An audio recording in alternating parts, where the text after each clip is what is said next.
আসসালামু আলাইকুম রহমতুল্লাহ। নাহমাদুহু ওয়া নুসাল্লি আলা রাসূলিহিল কারীম, আম্মা বাদ। আলহামদুলিল্লাহ, মুসলমানদের অন্যতম ধর্মীয় উৎসব পবিত্র ঈদুল আজহা প্রতি বছরের ন্যায় আবারও আমাদের সামনে সমাগত।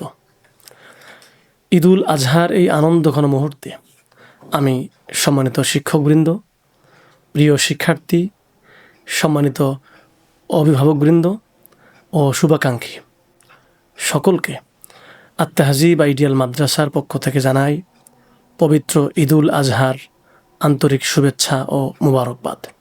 ঈদ মুবারক, তাকাব্বালাল্লাহু মিন্না ওয়া মিনকুম। কুরবানির অন্যতম উদ্দেশ্য হল প্রতীকী অর্থে পশু কুরবানির মাধ্যমে মানুষের অন্তরে লুকিয়ে থাকা পশুত্বসুলভ আচরণ ও কুপ্রবৃত্তির কুরবানি করা। কুরবানির এই উদ্দেশ্য ও শিক্ষাকে সামনে রেখে ইখলাসের সাথে কুরবানি করাই হোক আমাদের অন্যতম লক্ষ্য।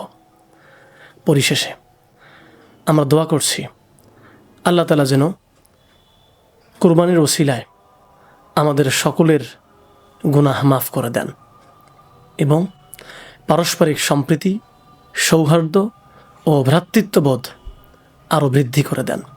সেই সাথে ধনী ও গরিবের মধ্যে ভেদাভেদ ভুলে গিয়ে সমাজের সবাই যেন আমরা একসাথে আনন্দকে ভাগাভাগি করে ঈদ উদযাপন করতে পারি, মহান আল্লাহ তাআলা আমাদেরকে তৌফিক দান করেন।